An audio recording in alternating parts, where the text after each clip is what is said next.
Pessoal, várias pessoas me pedem indicação de livros a respeito da escatologia bíblica. Quando fazemos uma pesquisa no mercado teológico, logo descobrimos vários materiais sobre escatologia. Mas, infelizmente, não vale a pena você investir o seu dinheiro e o seu tempo em grande parte desse conteúdo.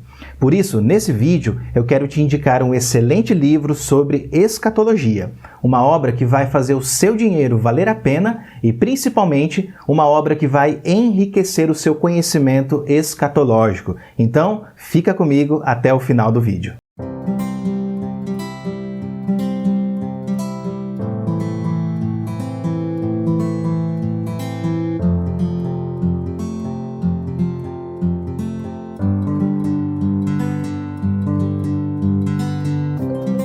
O livro que eu quero indicar para você se chama Escatologia, a polêmica em torno do milênio, escrito pelo teólogo Millard Erickson. A primeira edição brasileira desse livro, pessoal, foi publicada no comecinho da década de 80 pela Vida Nova, e o livro foi escrito originalmente em inglês no final da década de 70. Mas essa edição aqui é a segunda edição brasileira revisada e ampliada, que foi publicada em 2010 também pela Vida Nova. O objetivo desse livro não é defender uma corrente escatológica específica, mas apresentar um panorama geral das principais linhas da escatologia. Então, se você fica perdido diante de tantas opções escatológicas, sem saber exatamente o nome de cada corrente e o que cada uma delas ensina, esse livro com certeza vai te ajudar nesse sentido. O livro tem ao todo 228 páginas, sem contar a bibliografia e os índices, e ele foi dividido em 3 partes: conceitos escatológicos contemporâneos, conceitos milenistas e conceitos tribulacionistas. Na primeira parte, o autor apresenta algumas abordagens escatológicas que todo estudante sério da Palavra de Deus deve conhecer, mas não para seguir alguma dessas opções, e sim para ficar alerta e não cair nas armadilhas desses ensinos. Isso porque essas abordagens contemporâneas são liberais e existencialistas e, portanto, são perigosas para a nossa fé. O autor traz um panorama do pensamento de 4 estudiosos que foram bastante influentes no passado. O primeiro que ele cita é Albert Schweitzer e o seu conceito de escatologia consistente, que afirma basicamente que os acontecimentos escatológicos que Jesus previu profeticamente nunca aconteceram. Por exemplo, Jesus acreditava que ele era o Messias de Israel. Mas quando Jesus descobriu que a consumação que ele tanto esperava não havia chegado, ele então aceitou a morte de bom grado. As predições escatológicas que Jesus fez não se cumpriram e por isso ele teve que adaptar essas predições de acordo com as circunstâncias do momento. É por esse motivo que essa escatologia é chamada de consistente, ou seja, ela deve ser consistente com os fatos e as circunstâncias. O segundo teólogo liberal que o autor menciona é Charles Dodd e o seu conceito de escatologia realizada. Ao contrário de Schweitzer, Dodd ensinou que todas as predições feitas por Jesus se cumpriram no primeiro século. Todas as profecias, sem qualquer exceção, se cumpriram durante o período bíblico. Essa abordagem de Charles Dodd é conhecida em nossos dias como preterismo completo. Só não podemos, pessoal, confundir isso com o preterismo parcial, que é uma abordagem hermenêutica fiel às Escrituras Sagradas. No capítulo 2, o autor apresenta o pensamento do terceiro teólogo, Rudolf Bultmann, e o seu conceito de escatologia existencial.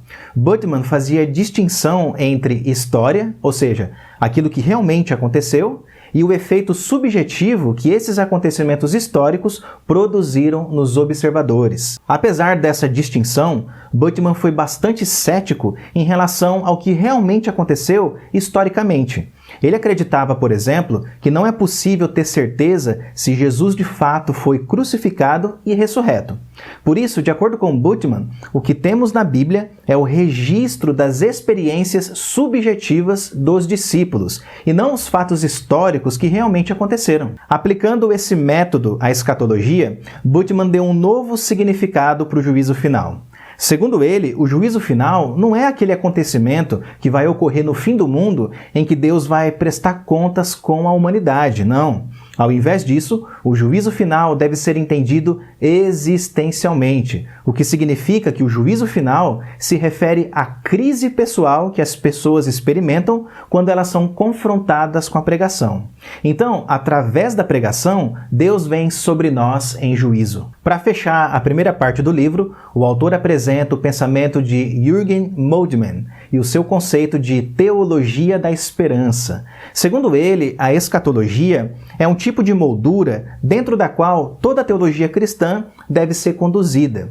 Nesse sentido, a teologia da esperança aplica o conceito escatológico à totalidade da teologia.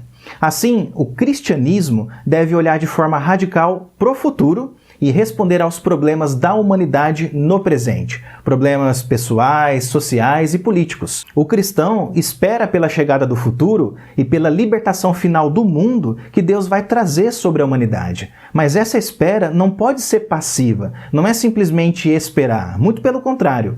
Por meio do esforço e do empenho individual e coletivo, os crentes devem trazer esse futuro para o presente, promovendo assim mudanças concretas em todas as áreas da sociedade. Na segunda parte do livro, Conceitos Milenistas, o autor apresenta as três mais antigas correntes da escatologia cristã: o pós-milenismo, o amilenismo e o pré-milenismo histórico. Ao abordar cada uma dessas linhas, Millard Erickson apresenta 4 tópicos. Ele faz um panorama geral daquela vertente, depois apresenta um resumo histórico, em seguida ele fornece as principais doutrinas e, por fim, ele faz uma avaliação crítica, mostrando os aspectos positivos e negativos de cada linha escatológica. Um ponto muito positivo na obra, pessoal, que merece destaque aqui, é a honestidade do autor ao comentar sobre cada uma das posições escatológicas.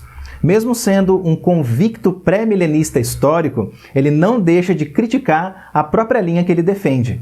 Ele reconhece que a posição dele também tem fraquezas e inconsistências. Na terceira e última parte da obra, chamada Conceitos Tribulacionistas, o autor dedica 4 capítulos para falar do dispensacionalismo e da grande tribulação. Primeiro, ele apresenta um resumo geral do dispensacionalismo clássico, aquele que foi sistematizado por John Nelson Darby. E depois ele apresenta um resumo geral do dispensacionalismo progressivo, que é um conceito escatológico um pouco mais recente. Em seguida, nos últimos capítulos, o autor explica as diversas teorias a respeito da grande tribulação.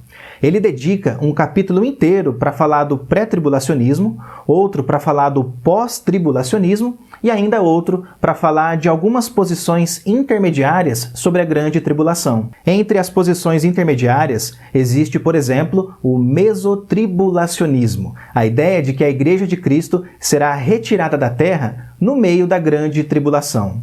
De acordo com essa teoria, a grande tribulação vai ter 2 fases, cada uma tendo 3 anos e meio de duração, totalizando, portanto, 7 anos. A primeira fase vai ser marcada pela tribulação, e a Igreja de Cristo estará na Terra passando por esse período de testes e provações. Já a segunda fase vai ser marcada pela ira de Deus, mas a Igreja vai ser arrebatada antes do início desse período. Afinal, a ira de Deus não pode ser derramada sobre o seu povo escolhido. Já caminhando para o final do livro, o autor apresenta mais 2 teorias sobre a grande tribulação.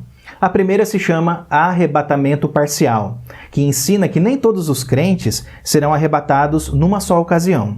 Eles serão arrebatados em grupos, e esse arrebatamento vai depender da condição espiritual de cada cristão. Ou seja, o crente vai ser arrebatado somente se ele foi suficientemente fiel e vigilante durante a vida cristã. Nesse sentido, o arrebatamento é um galardão pelas boas obras praticadas. Os defensores dessa teoria ensinam que a salvação é somente pela graça mediante a fé. Mas diferente da salvação, o arrebatamento é tanto pela graça quanto pela recompensa. Ser arrebatado é uma graça concedida por Deus, mas é também uma recompensa pela nossa dedicação cristã. E a última teoria que o autor apresenta para terminar o livro se chama pós-tribulacionismo iminente. Essa teoria ensina que a vinda de Cristo para arrebatar a igreja pode acontecer a qualquer momento, mas somente depois da grande tribulação. Perceba comigo que essa teoria coloca o arrebatamento da igreja numa ordem ligeiramente diferente do pré-tribulacionismo. As duas teorias ensinam que Cristo pode voltar a qualquer momento, mas enquanto o pré-tribulacionismo acredita que o retorno de Cristo deve acontecer antes da grande tribulação, o pós-tribulacionismo iminente acredita que o retorno do Senhor deve acontecer depois da grande tribulação. Muito bem, pessoal, então aqui eu apresentei apenas um resumo geral de todos os conceitos explicados pelo autor do livro. É muito importante que você leia o material na íntegra para que você entenda com mais profundidade quais são os argumentos apresentados pelos defensores de cada teoria. Para você adquirir esse material e se aprofundar na escatologia, eu vou deixar o link do livro na descrição desse vídeo e também no primeiro comentário fixado. Aproveite, porque o preço do livro é acessível e o conteúdo com certeza é de grande valor. Eu vou ficando por aqui, que Deus abençoe a sua vida e até a próxima!